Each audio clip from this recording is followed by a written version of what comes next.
አልተዘዋወረችም። ክፍል 10 ምዕራፍ 2 አበባም ይሁን ድንጋይ በግድ እስካሸከሙን ድረስ ያው ሸክም ነው። ማህደረ ሰላም። አገባው። ድል ባለ ሰርግ ዮናስ የሚባል ከአሜሪካ የመጣ ሰው አገባው። አስተያየት ሰጪው ግን ለባለቤቴ የሚሉት አፈስክ ነው። አስተፋፈሱ የየቅል ይሁን እንጂ እኔም ባለቤቴ ያገባኝ ሳይሆን ያፈሰኝ ነው የሚመስለኝ። በሆነ ግድ የለሽ መዳፍ እንደ አልባሌ ነገር የትም ተበታትኜ ከተደፋሁበት አፋፍሶ ያገባኝ ነው የሚመስለኝ። ለራሴ ቢቀፈኝም ከወዳደኩ እኔ ገጣጥሞ በወጉ የተቃኘች በጅን ሚስት የምትባል ፍጥረት የሰራ ነው የሚመስለኝ።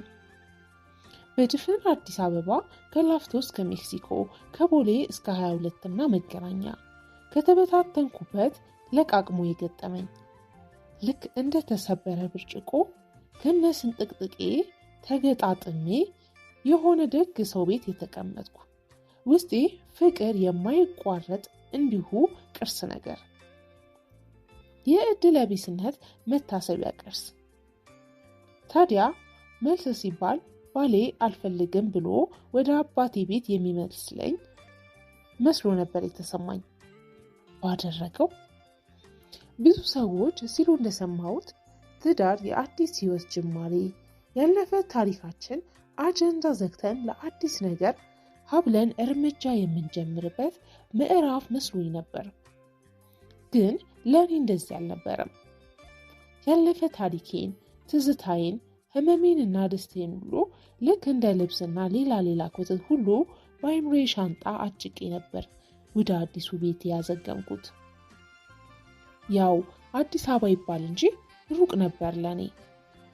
ሰሚት ወደሚባል ሰፈር፣ አሜሪካ ይሁን አንታርክቲካ፣ ሰሚት ይሁን ቃሊቲ፣ ከመወዳት ሰፈሬ ሜክሲኮ ከራቀ ሩቅ ነበር ለኔ። ስደት በርቀት ካልተለካ በስተቀር ስደት ነበር ለኔ። ልደታን ወረድ ብዬ ካላየው ያዛጋኛል። የዋቢ ሸበሌ ሆቴልን አጥርታ ከኪ ካላለፍኩ ዓለም ምልክት የሌላት ምድረ በዳ ትመስለኛለች። በኮሜርስ ዙሪያ ካላንዣበብኩ አዲስ አበባን የዋልኩ አይመስለኝም። ብሔራዊ ቲያትር በር የሚለጠፉ ማስታወቂያዎችና የቲያትር ፖስተሮችን ካላየው የዕለት መዝሙረ ዳዊት ሳይደግም እንደዋለ ሃይማኖተኛ ቅር ሲለኝ ይውላል። ስንት የማናውቀው ሱስ አለብን። እትብት የሚባለው ነገር በስጋ እንጂ በነፍስ አይቆረጥም መሰል። የተወለድንበት ሰፈር ላይ ያለ የማይታይ የመንፈስ ችካል ላይ ተቋጥሯል። በረጅም ክር ከእኛ ጋር የተሳሰረ ነገር ነው። የትም ብንሄድ ይስበናል። ሻንጣዬን ከፍቼ ልብሶቼን ቦታ ሳሲስ አይምሮዬን በሰፊው ተከፍቶ አሮጌ ትዝታዬን በአዲሱ ቤቴ ውስጥ እንደ ፎቶ መደርደር ጀመረ። እያንዳንዱን ልብስ ለብሼ ምንም እንዳደረግኩ አውቃለሁ።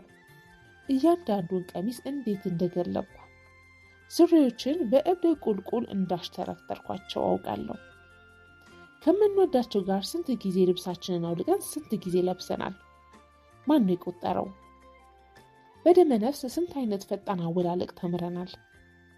ገና ቀጠሮ ስንይዝ ውዶቻችንን ልብሳችንን ለማውለቅ እንዳይቸገሩ ቀለል ያላል መረጥ ነው። ልብስ ብዙ ነገር ነው። ቢታጠብም የማይለቅ አሻራ። ከመተቃቀፎቻችን የቀረው ጠረን ሁሉ ዘላለማዊ ነው።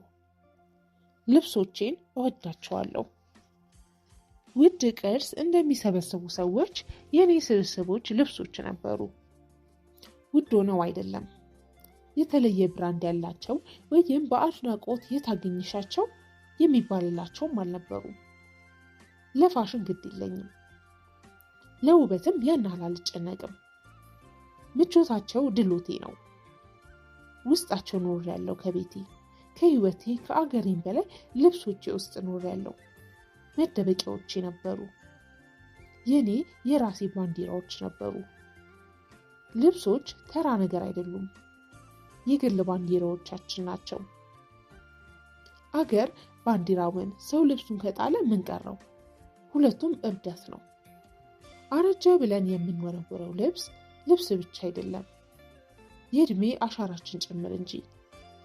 ካለ ነገሩ አይደለም የለበስነውን ልብስ ተመሳሳይ ሌሎች ለብሰው ስናይ ውስጣችን በቅሬታ የሚሞላው። ሌሎች ባንዲራችንን የጠቁት ስለሚመስለን ነው።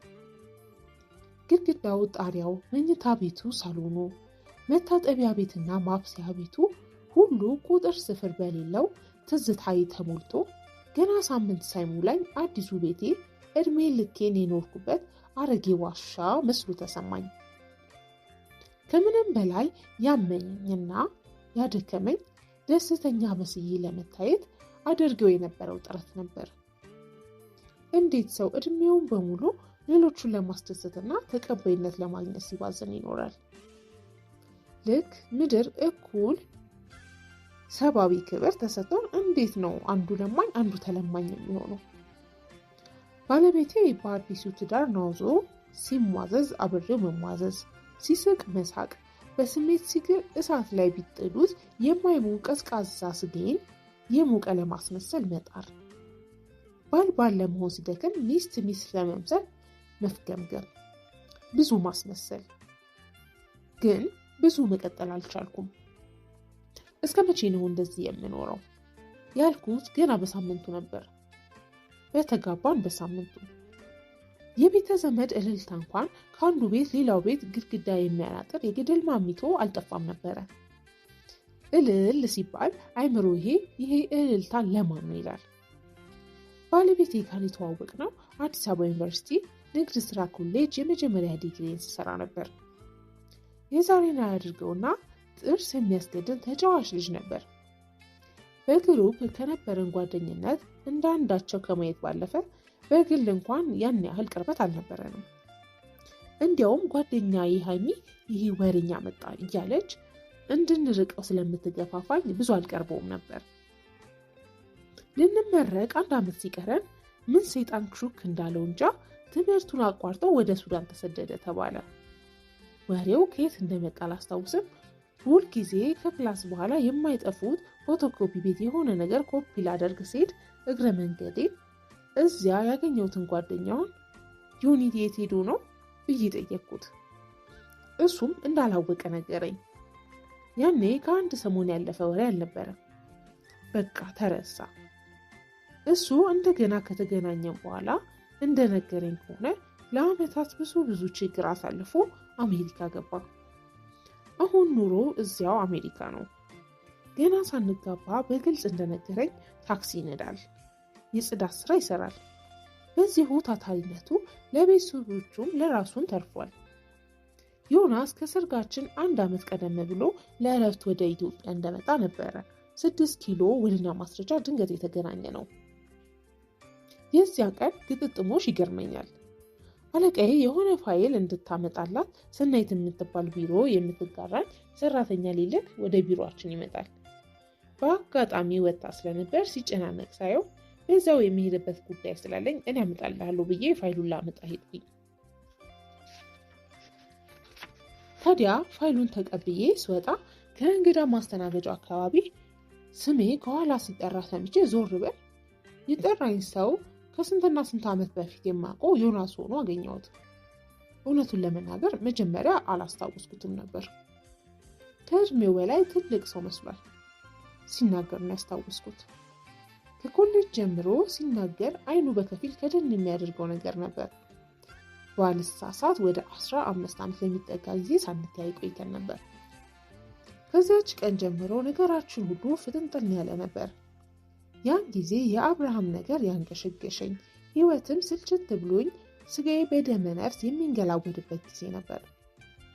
የሆነውን ሁሉ ከኔ እኩል ተሰማ የነበረችው ጓደኛዬ ሀይሚ እንኳን ልንጋባ መሆኑን ያወቀችው ነገሩ ሁሉ አብቆ ለሚዜነት ስጠይቃት ነበር። አደነጋገጧ ሁሉ ትዝ ይለኛል።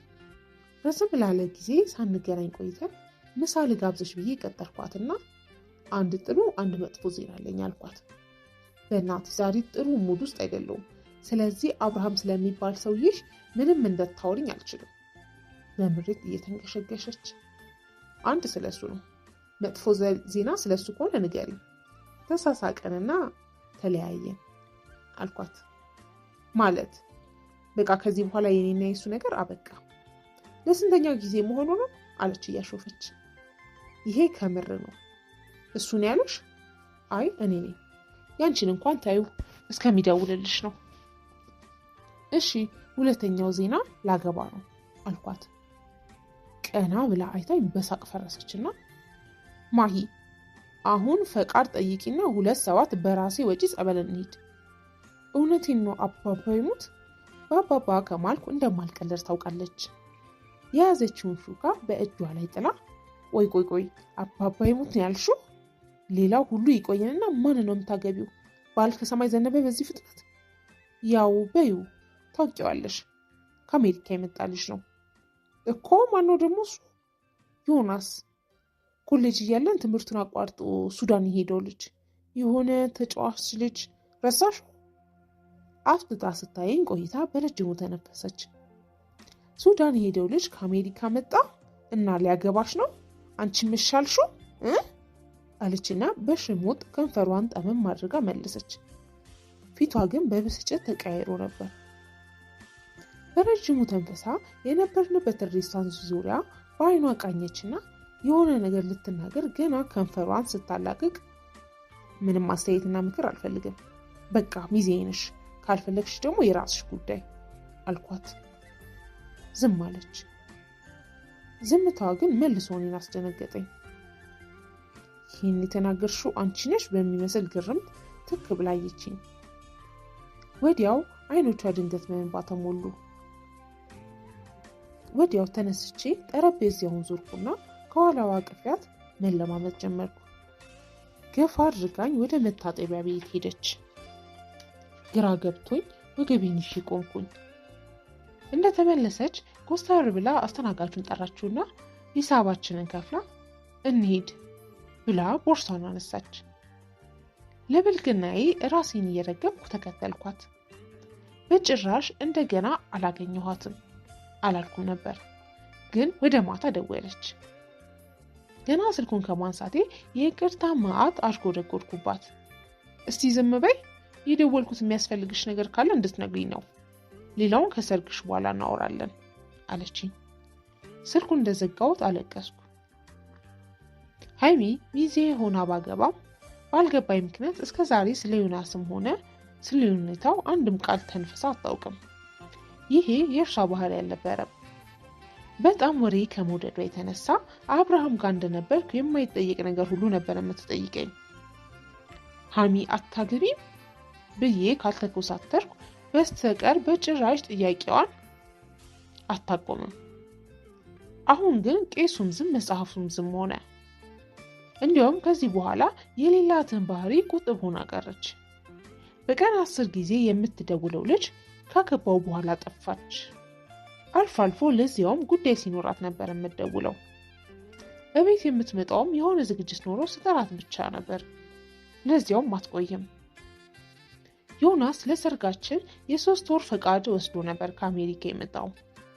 እያንዳንዱን ቀንና ሰዓት በስስት ሲቆጥርና ከዚያ ጊዜው ላይ እያንዳንዱን ሰከንድ እኔን ለማስደሰት ባለ በሌላ አቅሙ ሲጥር፣ ለእኔ ግን 3 ወር እንደ ዘላለም ነበር የራቀብኝ።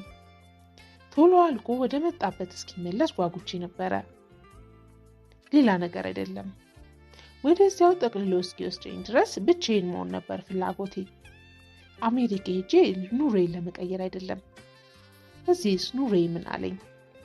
እንዲያውም እዛ በበርሜል ይታለባል ከሚሉት የሰማይ ላም በሲኒም ቢሆን እዚህ እጄ ላይ ያለውን ወተት ሳይሻል አይቀርም። መሄድ ነው የምፈልገው። መሄድ፣ ከዚች ሀገር መራቅ፣ ከዝህዝታዬ መሸሽ።